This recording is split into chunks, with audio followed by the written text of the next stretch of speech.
Well, good afternoon. How are you all today? Welcome to Integrative Preparedness. I'm Steve Smith.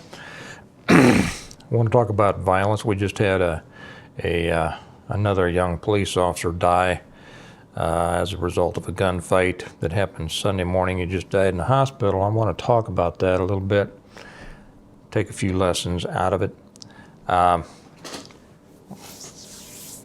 The particulars of the situation. By the way, I'll start off with this. The officer's name was Jonah Oswald. For any of you out there who are currently serving or have served, or anybody else who would like to offer prayers, his name was Jonah Oswald. He was 29 years old, been on the Fairway Kansas Police Department for 4 years, had 2 young kids and a wife.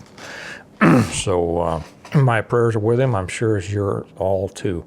The particulars of the situation. This Sunday morning, Lenexa Kansas PD, popped up a stolen vehicle at a quick trip in the area of 95th and I-35. I know that doesn't mean anything to most of you out there, but for those who are somewhat familiar with this area, popped up the car. The car occupied by 2 dirtbags from Tennessee. Not that Tennessee is the problem, but I'll get back to that. Meaning they weren't from the area. They rammed a police car, a Lenexa police car, took off, got onto the highway, high-speed chase about 8 miles until they took an off-ramp at I-35 and Lamar, which went into another quick trip. A quick trip that I've gone into with my kids I don't know how many times. Multiple agencies, of course, coming together. Contact was made with the dirtbags. A gunfight ensued. The male dirtbag was killed. The female dirtbag was not. She was arrested, now in jail waiting under $1 million bail. Officer Oswald was critically injured, just died this morning, I believe it was. Now let's back up. Sunday morning. Most people don't consider violence, Sunday morning? Why aren't these dirtbags in church, right? No. Sunday morning, quick trip. Lenexa, Kansas, one of the safest cities it's on the Kansas side. It's very close to where I live. For you history and gunfighter fans, Hickok was constable at, back before Lenexa was called Lenexa, it was called Monticello Township. He was constable there for a while. We live right in the area. All the gunfighters are from around here. It's a very safe area, very, very, very professional, very aggressive police department. Lenexa is always up there at the top of the list of the best places to live in the United States. Usually only exceeded by where I live. Blast down I-35. Ends up at that quick trip in Fairway, Kansas, another extremely safe small city. It's a small city of about 4,000 people, and I believe, unless it's exceeded by Mission Hills, I think it's second only to Mission Hills as the second richest or most affluent city within the Kansas City metropolitan area. The people who are on Fairway Police Department, they don't expect to get into gunfights, and especially, being killed in one. So we go from a Sunday morning, very safe place, safe, I know there's people out there that live in the country and say that's why I would never live, where there's a lot of people. Okay. Car chase to another extremely safe area, gunfight in a quick trip on a Sunday morning, young officers killed. Okay, let's think about this for a minute. The lessons here are anything can happen, anytime, anywhere to anyone. Now, I understand that those in law enforcement, we put ourselves in the line of fire. We are the ones who are supposed to show up when trouble happens, right? And so when there's a gunfight, we are directly involved. But I want you to think about,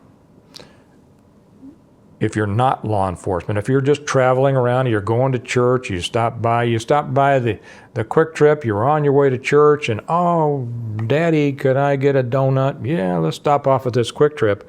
And all of a sudden, you find yourself in the middle of police department popping up two dirtbags in a stolen car.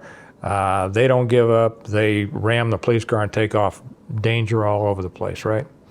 The 8 miles or whatever it was between where they popped him up and where they finally nabbed him down at, 8 miles down I-35, very congested highway.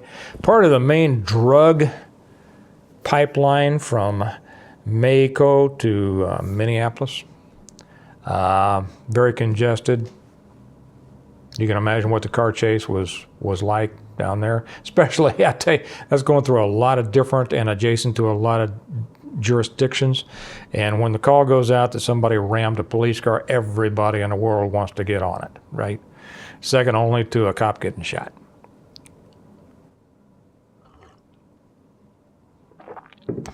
So they make it to another Quick Trip where maybe there's somebody else in.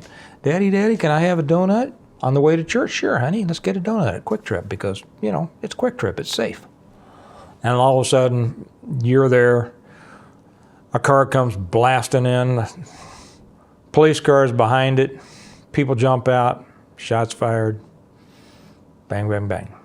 I mean, those things end up being a mess.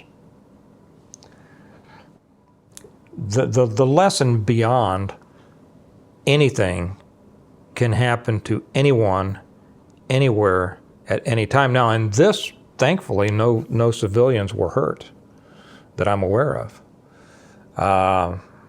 The cops were apparently good shots, and sadly, so was the dirtbag. Here's something else, too. I bet you that dirtbag did not have much training.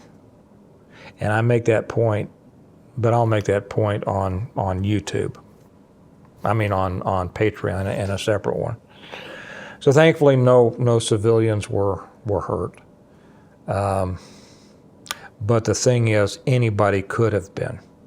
At the first location, at the location of contact, all those miles that they pursued down the highway, and then at the location of final contact, there were people all over the place.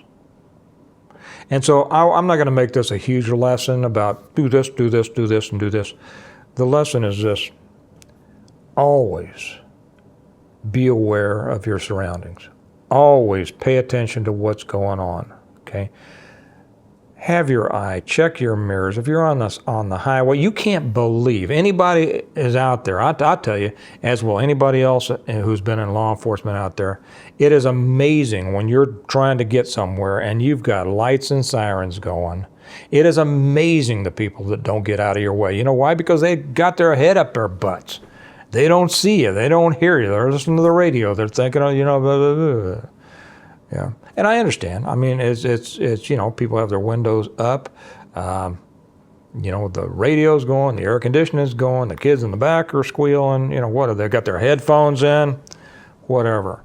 This is dangerous for you and other people. So, like they say, head on a swivel. Always be aware of your surroundings. Know what's going on. Pay attention to the people. Don't assume that any place is safe, because no place is, including small towns. No place is, because as long as there's people around, it's not necessarily safe. Anything can happen. And you need to be ready.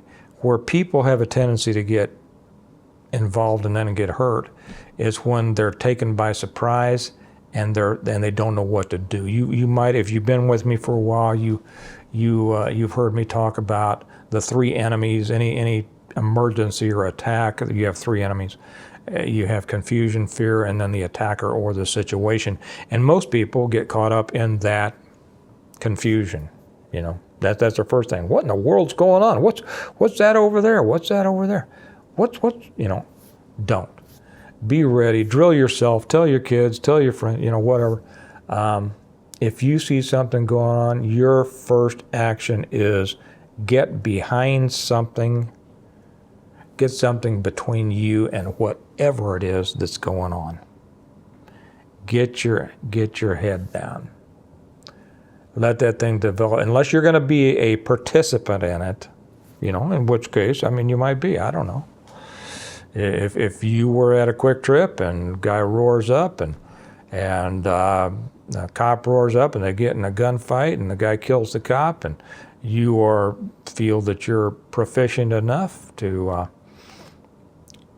to take part in it and take the bad guy down, good for you. Good for you. But if you're not going to participate in it, get out. Get behind something. And don't be the one. More people get in trouble because they go, what? What's going on? What? Don't be a what. Don't be the groundhog. What? Just a word of warning. Anything, anywhere, anytime, to anyone. So I know you all will keep Officer Oswald's family, his wife, his kids, the rest of his family in your prayers. Rest of you all stay safe out there. Okay, and remember that we prepare well today in order to live well tomorrow. There's so much to preparing well. You all know what that is. You all have a good day. I'll talk to you later. Bye-bye.